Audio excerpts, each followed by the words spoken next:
Hello and welcome to News Live SA. I am Nokwazi Ntombela and I'm here to bring you weekly updates on the Senzo Meyiwa trial. So please like this video, subscribe to the channel and click the notification bell so that you are notified every time we upload a post. Number 5 knows the number because it's...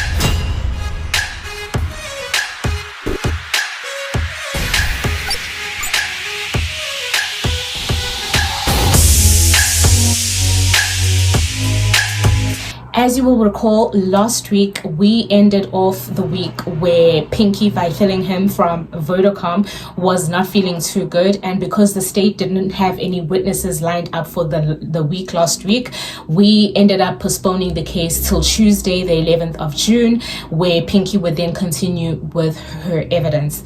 Indeed, on Tuesday, Pinky was feeling much better and she was able to continue with her evidence, and the evidence that she laid on the day was basically with regards to accused number 3's phone and the different devices that he had his SIM card inserted into, which in all honesty has no relevance to this case in my opinion. But we listened to all of that evidence on Monday. And another thing that was a confirmation for us on Monday is the George Koch issue. Now, if you recall, accused number 5's version of the 26th of October 2014 was that he was in George Koch hostel with accused number 3, and there was a picture that was also taken on the day. Now, there is a picture on accused number 3's phone reflecting some buildings in the background, and those buildings were said to be George Koch hostel. Now, according to the records of accused number 3's phone and the evidence that Pinky laid in court on Monday, it confirms that the version that accused number 3 was in George Koch around that afternoon is in fact true, because the towers in which his phone was pinging, Pinky does confirm, is within the vicinity of George Koch hostel. Accused number 5, through his advocate, told this court that around about that time, accused number 3 and number 5, they were at the vicinity of George Koch hostel. Does this tower location reflect that version? Yes, it's in the vicinity of the hostel. Okay, just to seek further clarity, is it the cell phone picking up location there, or it is the human being? It is the cell phone that is picking up this tower. So again, no more to come on the tower, his cell phone.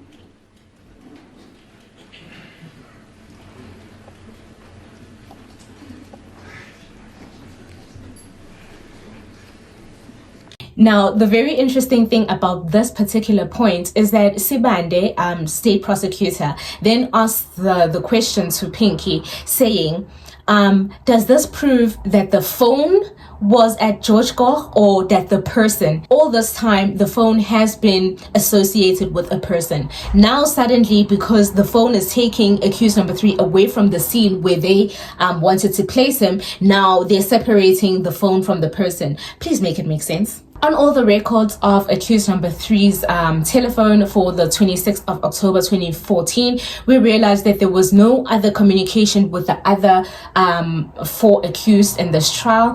The only communication that he had was with accused number 5, which we were expecting because these people were together on the day of the incident at George Koch hostel. Monday, we basically wasted the whole day reading records of 2014 December right through to 2015 January, which for me had no relevance because this is way past the incident of Senzo Meyiwa's killing, and there was no communication before the time that proves basically planning of the murder or anything like that. So those were the proceedings for Monday. On Tuesday, we had a late start.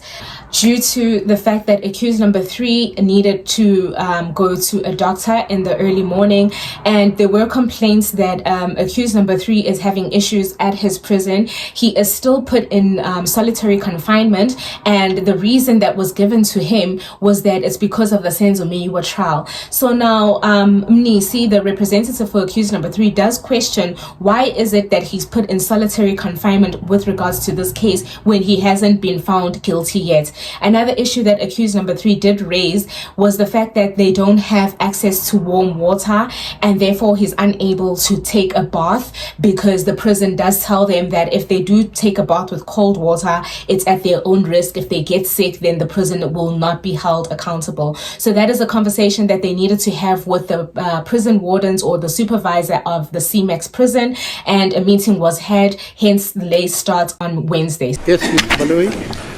As a court pleases, my lord, we apologize for the delay. The court will recall that yesterday in the morning, counsel, especially for accused number 3, raised certain concerns, and a request was then made that the head of CMAX prison come to court to address those issues. He's indeed at court, and for the past couple of minutes, 15 to 20 minutes, we've been having a meeting with him, as well as the head of prison, and we're about to reach consensus as to the way forward. We feel that maybe this is something we can resolve amongst ourselves and the head of CMAX prison and the area commissioner, Mr. Koza.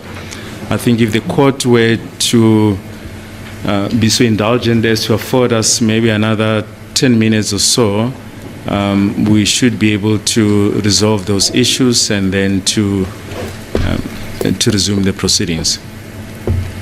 Okay, so I must give you 10 minutes. Yes, 10 minutes. I'll give you 15. So on Wednesday, it was a continuation of the reading of the records of the cell phone. We then went into the cell phone of accused number 2, which is Bongani Ntanzi. Now, the thing that I'm finding quite interesting is the judge keeps asking clarifying questions for this data, which is really irrelevant. So what is it that he's clarifying? I remember at some points when the defense was asking questions that were irrelevant to the murder, the judge would be the first one to object and say, why is this relevant? Why are you asking this? Because it has nothing to do with the murder. Now that the state is leading evidence and is giving us information about 2015 communications and 2020 communications, the judge seems to be entertaining this. When they went into the records of Bongani Ntanzi, now the one interesting thing that I picked up on this information is that Bongani Ntanzi's cell phone, or one of his cell phone, was basically pinging at towers in Phosphorus Square on the 17th of June. Now, if I take you back, Bongani Ntanzi was arrested on the 16th of June in 2020, and he was then transported from Phukeng in Rustenburg to Pretoria North Police Station, which is where he was held or detained during this period.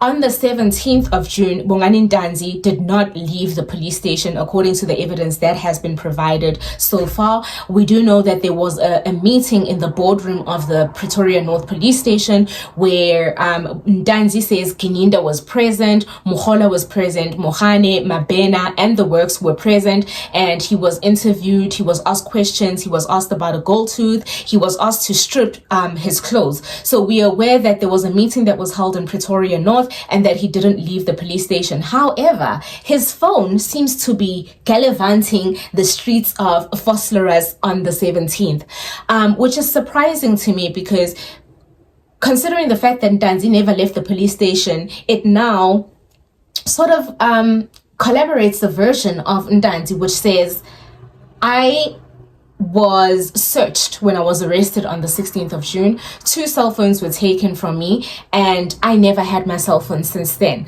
And now the cell phone, which is said to belong to Ndanzi, is now traveling to Vosloorus Square on the 17th. Now, the one thing that I hope the defense will be able to do is check the AVL records of Mogane and see if he wasn't at that location around the same time that the cell phone was pinging at that tower, because that would be interesting. Just at this stage, ma'am, can you confirm that from the 20th of August until the 30th of September 2020, the two numbers were constantly in communication every day? Ngaletha-ke isiqiniseko sokuthi kusona ngomhla 20 ku-August yofika mhla 30 September lezi namba ezimbili zasinokuxhumana kakhulu. Yes, I can confirm communication between these two numbers. Athi yebo ngingasiletha isiqiniseko sokuxhumana kwalezi number. And another interesting thing is that when the phone travels to Vosloorus Square, it then makes its way. You can see the towers pinging, making its way back to Pretoria North. So who was gallivanting with Ndanzi's phone?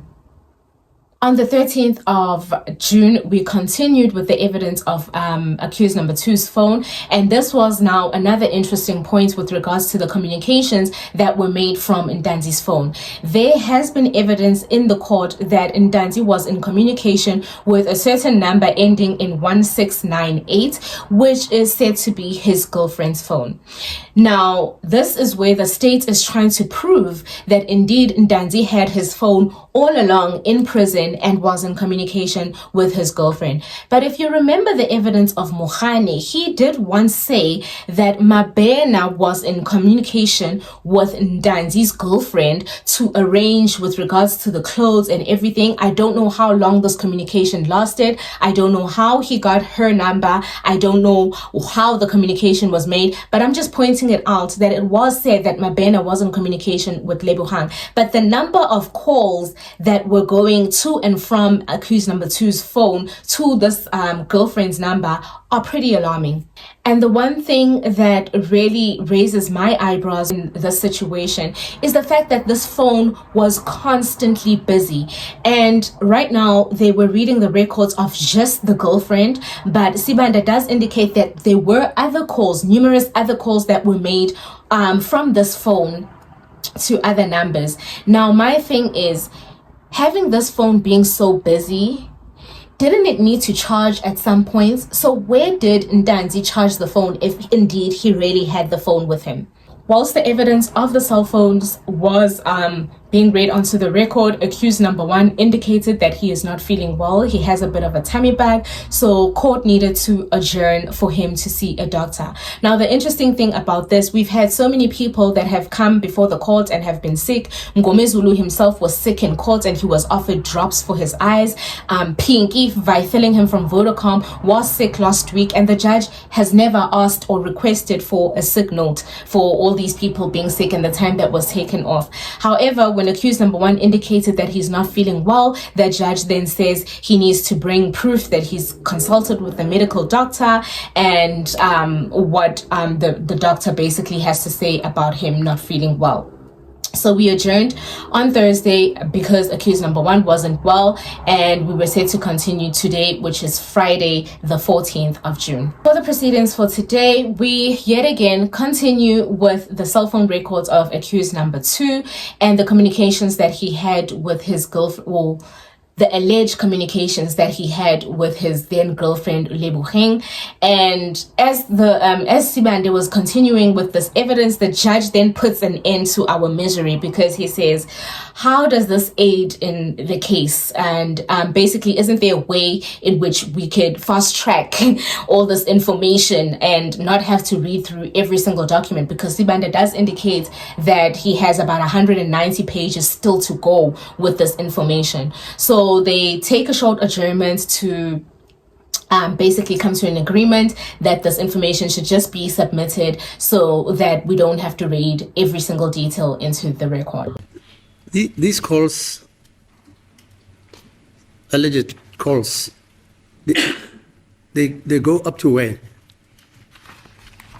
I think the 8th of February. In other words, how many pages Are you still going to be reading? Oh. Page 105. 105 pages. Yes. But I'm not reading all of them. There's some that I'm trying to, as I go along, I skip some of the this pages. is what it's in aid of what? That you are reading. It's in aid of what? My Lord, Because it's only two numbers which are transacting. it's not two numbers Or per there are se. other different numbers. There are other different numbers that I'm not placing on record. I'm You're only not- focusing on this. Not asking the witness to place on record. There are other communications between the number ending with 6890 and other numbers. But those you are not placing them on record. I am not placing them on record because I do not know the Of course. owners of the other numbers. So the ones you are placing on record, you allegedly know to whom these two numbers belong. One belongs to accused number 2.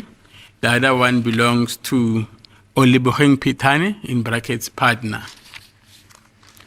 And the reason why I am embarking on this exercise is that,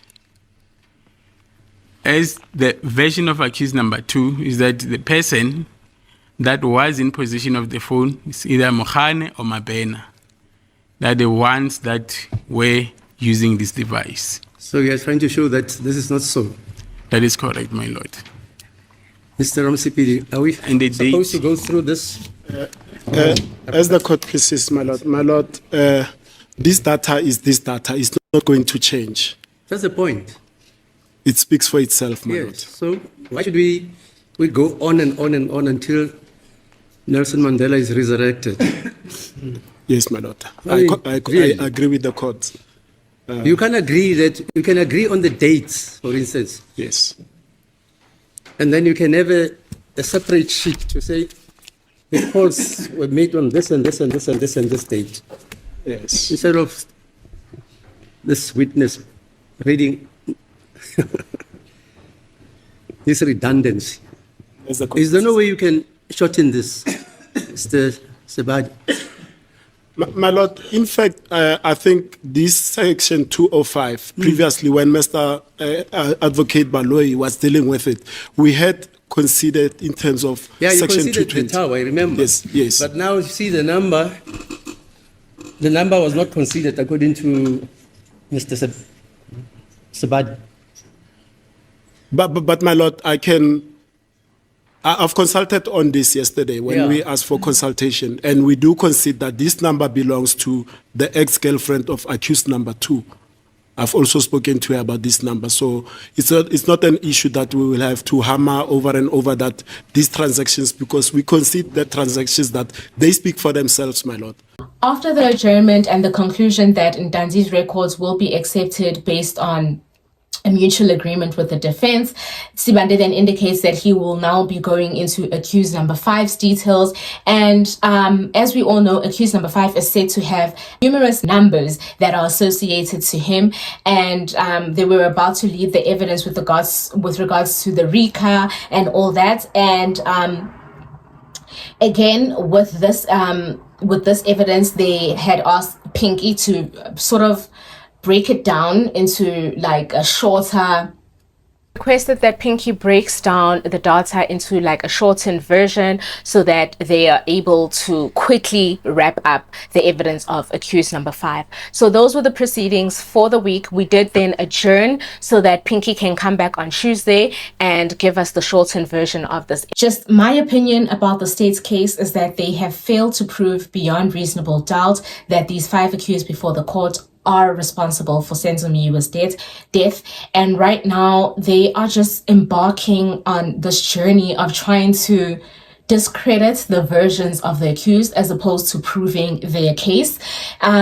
Because if I just look at the witnesses that have come forward, nothing really places the accused at the scene of crime. The witnesses that were in the house merely did a doc identification when they were in court. However, the same people were unable to, one, give the description to Ms. Steenkamp, who was doing the identikit. They were unable to identify the second intruder. The only information they gave was with regards to the first intruder, alleged intruder. So those witnesses for me don't really prove anything. The testimony of Uzungu, who says he was with these people on the night of the incident at Foslera's Basutu hostel, that evidence is proving to be sort of false, because accused number 3 clearly was at George Koch around 5 o'clock, right through until 8 o'clock. Based on his cell phone records. Also, Zungu had said that he was part of the photo that was taken, and when it was put to him that the photo was taken in George Koch, he denied that. And it has been proven now that the phone wasn't George Koch, and the people who know the buildings of George Koch are able to identify them from the picture that was taken. So none of the state's witnesses so far put the accused at the scene. Now I'm going to speak about the confessions, because they did confess. Let me first go into accused number 1. Accused number 1's confession cannot be used because Muhola, the investigating officer herself, said that the accused was misleading the police when it comes to certain information in his confession. So there isn't a point where you can take something and not take something else from the same confession. You need to take it holistically. So basically, accused number 1's confession is out the window. Now let's look at accused number 2's confession, which says that he entered the Kumalo household with accused number 3. And right now, cell phone evidence is saying accused number 3 was not at the scene. 2, he talks about a chair that was used to hit him, and not once was there a mention of a chair that was used to assault the intruders in the house. And even with the pictures that were taken by Mosia, there was no chair inside. So the confessions, to me, cannot be true. I don't believe that those confessions were made voluntarily. I just believe they were written and these people were made to sign them. They don't know what they were signing for, and now the stories are just not coming together. But that's just my opinion. I hope that you guys enjoyed this video. I hope you enjoyed the proceedings for the week. I hope you have a great weekend, and I will see you next week with my updates on Friday. Bye. Number 5 knows the number because it's